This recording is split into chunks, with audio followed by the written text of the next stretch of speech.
Bismillah, alhamdulillah, wassalatu wassalamu ala rasulillah wa ala alihi wa sahbihi man wala. We continue in the chapter of wudu, ablution.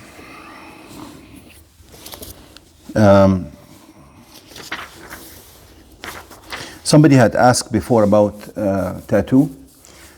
Of course, it is haram to put on the tattoo, but if somebody had a tattoo and wants to repent, if it is easy to remove it without causing harm to him, and if it's not extremely expensive, then he should remove it. Otherwise, he can just leave it. But if it's going to cause him harm, like some people have tattoos that are extensive in their bodies, how can they remove all this? And sometimes when you remove it, I'm not sure if now there's better technology, but the tattoos that I've seen removed from people are not totally removed. I'm not sure if they can now totally remove them or not, or it leaves behind some trace. I'm not really sure. We talked last time as well about some things that break the wudu. And today we will add a little bit more to the subject of wudu. Of course, when we rinse the nose and the mouth, we use our right hand, but the sunnah is when to blow the water out is to use the left hand.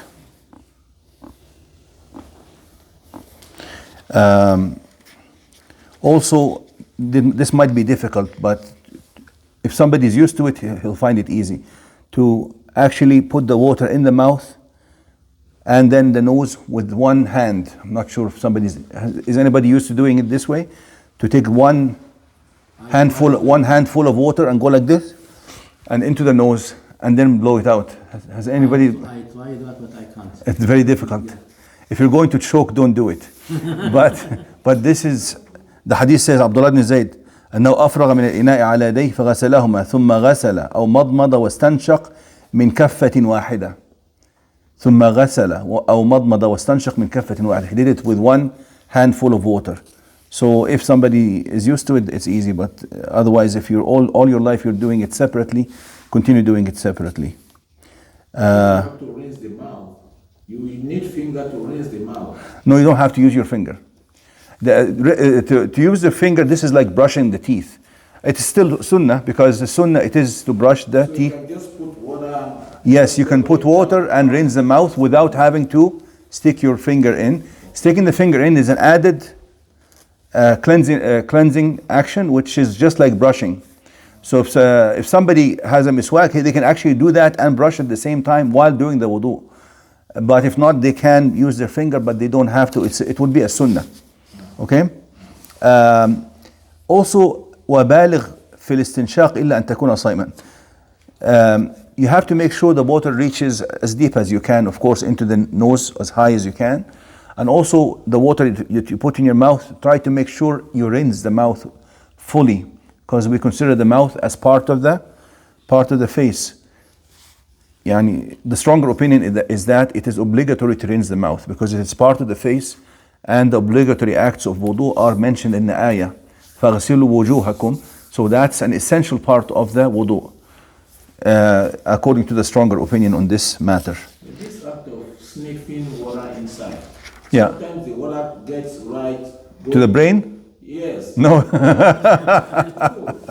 Well, you try and don't harm yourself, Yani. But you get it up so that you cleanse the inside of your nostril as much as you can. But don't take it into your brain, yeah. Actually, it cannot go into the brain because it just goes back into it. I'm just joking, يعني. Okay. تخليل اللحية. If somebody has a heavy beard, they have to make sure the water gets inside. There's a hadith, Prophet ﷺ used to take a special handful of water because his beard was so thick. He used to take a special handful of water and go like this. And الحنك, this part is called حنك. كان إذا توضأ أخذ كفا من ماء فأدخله تحت حنكه فخلل به لحيته وقال هكذا أمرني ربي عز وجل. He used to say, do that just for the lihya, and make sure the water gets to the inside, to the skin, And then he used to say, this is what my Lord has commanded me to do. Okay? Which means that this is definitely part.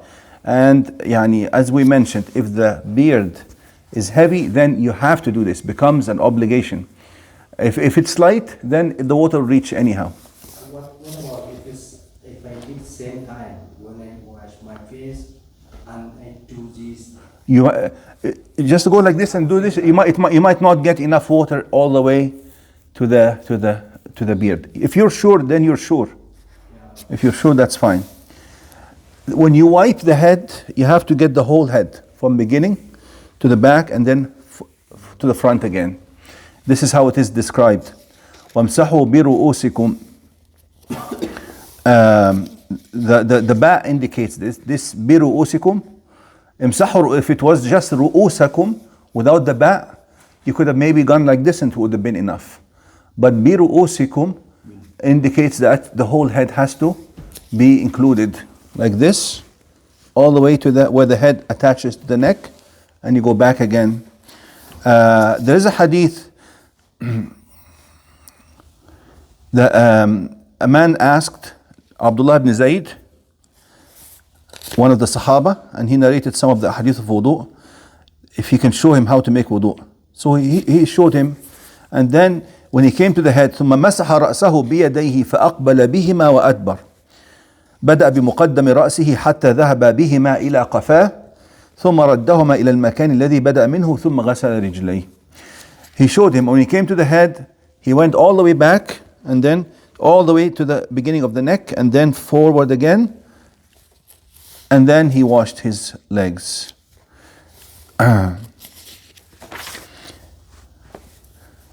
وإلى وجوب مسح جميع الرأس هذا ذهب إليه شيخ الإسلام ابن تيمية. Ibn Taymiyyah says that you have to get the full head. Now, we showed you how to do it back and forth. Now, wiping the head, you can do it, you only have to do it once. Not like the other organs where you have to do it 3 times. Okay, the head. فمسح رأسه فأقبل بهما وأدبر مرة واحدة في حديث Abdullah ibn Zayd المتقدم. في بعض الروايات, some narrations indicate that it was only one time. This is the regular sunnah. But is it allowed to wipe more than once? It is allowed to wipe more than once. There are some other hadith of other people who saw the Prophet ﷺ wipe more than once. There's a hadith by Rubayya bint Muawwidh. She saw him do it twice. There's a hadith by Uthman. He saw him do it 3 times. So if somebody did more than once, it's still okay. Nah. But regularly, most people who saw him, Prophet ﷺ, do the wudu 1 time. Now, المسح على العمامة. This is not common, but if somebody is wearing a turban, he can actually wipe on the turban. And if part of the head is showing from the turban, like the front, he wipes on that front and then wipes on the imama as well.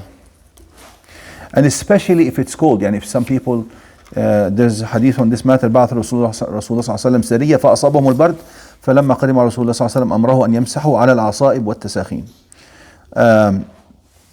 Prophet صلى الله عليه وسلم indicated to them that they can wipe on their turbans, التساخين basically, and whatever they're wearing on their feet to keep their feet warm. تساخين جمع تسخين. It is a plural of basically whatever you wear on the foot, whether it is a boot or a sock. Okay. 6 of the companions narrated the ahadith in confirming the Prophet ﷺ wiped on the turban. I say this because some scholars say that no, you cannot wipe on the turban. You have to take it off and wipe on your head. If somebody is wearing a turban, they can. And Ibn Taymiyyah said, and other scholars as well, of course, said that even women, they can wipe on their hijab,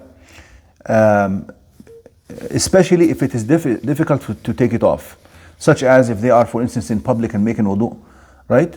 And that makes it easy for them, especially let's say in the airport or something, and they don't want to, they can do that. Now,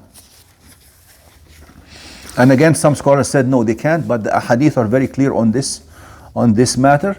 And if men are allowed to wipe on the turban, And it's easier for them to take off the turban than a woman to take off the hijab, right? Now, to wipe on the turban or the khimar, which is the hijab, it is not limited and restricted like wiping on the sock. Because wiping on the sock and wiping on the boot has specific rules on how long you can wipe on it, right? 24 hours if you're residing, and 3 days if you're outside, and you have to wear it after you've already made wudu. This does not apply. Does not apply to the turban, okay? Or the hijab. Wiping the ear. The index finger goes inside and the thumb wipes the outside. So you have to try to get the inside, all the folds on the inside, and you get the back of the ear with the thumb. And this is exactly how it is described. ثم مسح برأسه فأدخل إصبعيه السباحتين في أذنيه ومسح بإبهاميه على ظاهر أذنيه وبالسباحتين باطن أذنيه ثم غسل رجليه ثلاثا. This is hadith Abdullah ibn Amr. Abdullah ibn Amr narrated this hadith just like I showed you. The description is basically what I showed you. Now, this is called sabbaha because you use it for tasbih. It's also called sababa. Why do you call it sababa? Exactly.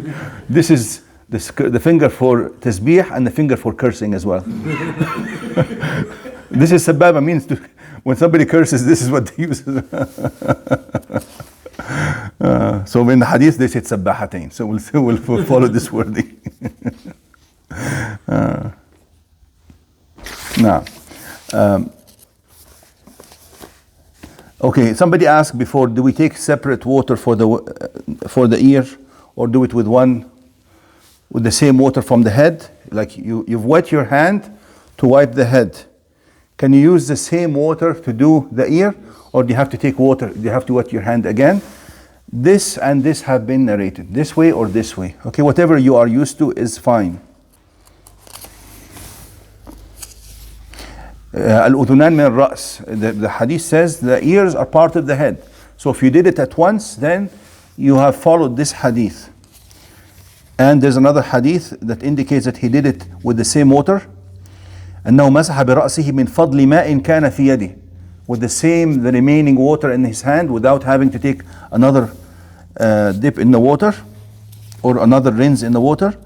But there's a hadith also أن رسول الله صلى الله عليه وسلم أخذ لأذنيه ماء خلاف الذي أخذه لرأسه. This and this have been narrated. Now, some people wipe on the back of their neck. That is not part of the wudu. That is not a sunnah. قال شيخ الإسلام لم يصح عن النبي صلى الله عليه وسلم أنه مسح على عنقه في الوضوء ولا روي عنه ذلك في حديث صحيح. Never been narrated the Prophet صلى الله عليه وسلم did that, to wipe the back of the neck. Washing the legs, the feet. You have to wash until you get above the ankle joint, above these two bones, right? The protruding bones at the bottom of the leg and just above the ankle. You have to cover them and go just above. Now, you're supposed to do it 3 times, but sometimes it is not really enough to cover the whole leg. You put your leg inside because they have to make takhleel. You have to make sure the water gets between the toes. You have to get the front, the bottom and the top, and you have to get the ankle. Sometimes 3 times is not enough. It is narrated as well, the hadith Yazid ibn Abi Malik, فَتَوَضَّأَ ثَلَاثًا وَغَسَلَ رِجْلَيْهِ بِغَيْرِ عَدَدٍ. So there's a hadith that indicates that when it comes to the foot, you are free, you can do more than 3 times. Okay? But in all the other organs, you should not do more than 3 times because there's a hadith that prohibits going beyond 3 times. But the foot would be an exception to that. Okay? تخليل الأصابع, we've talked about that. الترهيب من النقص في غسل الرجلين ويل للأعقاب من النار. There's a hadith in which Prophet ﷺ saw some Sahaba, companions, washing their feet, but they were not, washing maybe the back or the heels of their feet very properly. If you stick your foot under the water like this, the water will not come to the heel very good. You have to make sure that you actually get your hand there and rub the water in. And you have to make sure you're also between the toes, because some people's toes are so close to each other and tight that they have to put their fingers in between, or one finger to make sure the water gets in. The hadith says, وَيْلٌ لِلْعَقَابِ مِنَ النَّارِ, woe to those ankles from the fire of hell. Now, so we have to be careful with that. And he told a man when he saw مقدار dirham موضع ظفر. This ظفر means like a nail, a nail's worth, maybe 1 centimeter by 2 centimeter area on the foot of this man that was dry while the rest of the foot was wet. You know what he told him? ارجع فأحسن وضوءك ثم رجع ثم صلى. So he told him, you go and repeat this wudu. Now. Now. 15 minutes. 15 minutes. Well, 15 minutes. Well, tomorrow's weekend. We can finish this part. And then we said 15 to 20. Okay, we talked about that. I mentioned yesterday, and this is that what breaks the wudu, whatever comes out from the front or the back, the private parts, whether it is gas, urine, stool, even blood, and even stone. We talked about this, right? The air that comes out from the vagina, we said that it does not break the wudu. Somebody asked about the secretions that come out from the vagina. They are tahir. They are not najis. They are not considered impure in Sharia. Whether they break the wudu or not, I reviewed this matter. The stronger opinion is that they do not break the wudu, because I said yesterday they break. There is an opinion like this, and I thought it was the opinion of Sheikh Uthaymeen. Maybe it is, but the stronger opinion is that they do not break the wudu. Do not, because we don't have evidence. Because we said before that whoever says it breaks the wudu has to bring the evidence. The burden of proof is on the person who says something broke your wudu. As long as you have the wudu, then you're in a state of wudu. For somebody to take you out of that state, the burden of evidence is on that person. And we don't really have a single hadith or an ayah indicating that this would be the matter. We know that whatever comes out from the urethra does break, because bowl and this. So, but this doesn't apply to this matter. Now, at-tayammun, yes. When you make the wudu, of course, we're all used to this. We start with the right side and the left side. If somebody forgot, is his wudu accurate or not? Yani, you'll find difference in opinion on this matter. Tayammun, no, if somebody forgot and did the left before the right, he shouldn't do it deliberately, but they forgot, their wudu is still okay. Their wudu is still okay. Now, if somebody forgot the order of wudu, like for instance, he washed his hands before the face, then according to the majority of scholars, the wudu is not valid. Right and left is not a big issue, but the actual order of wudu is a big issue, and people should keep the same order that is mentioned in the verse. نعم. النهي عن الاعتداء في الوضوء. جاء أعرابي النبي صلى الله عليه وسلم يسأله عن الوضوء فأراه ثلاثا ثم قال هكذا الوضوء فمن زاد على هذا فقد أساء وتعدى وظلم. A man asked the Prophet صلى الله عليه وسلم how to make wudu. He showed him three times. He says if you go beyond that, then you have transgressed, you have committed injustice. But I said the foot is the exception. التخفيف الوضوء فضل وضوء الناس فوائد. Okay, we'll stop here inshallah. If you have a doubt, What? so if the sequence and you have a doubt, If you have a doubt, you have to. maybe it's You have 3 to. or 4 hours. Yes, if you have doubt, you have to make sure that you cover that. Yeah, if you have to complete, even if you went above 3. Ah. Focus on your. If you brush your teeth and it bleeds, Yes. is that not the No. We talked about bleeding, right? Bleeding. Does bleeding break the wudu, guys? The only blood that breaks the wudu is blood that comes out of from where? No. Where were you?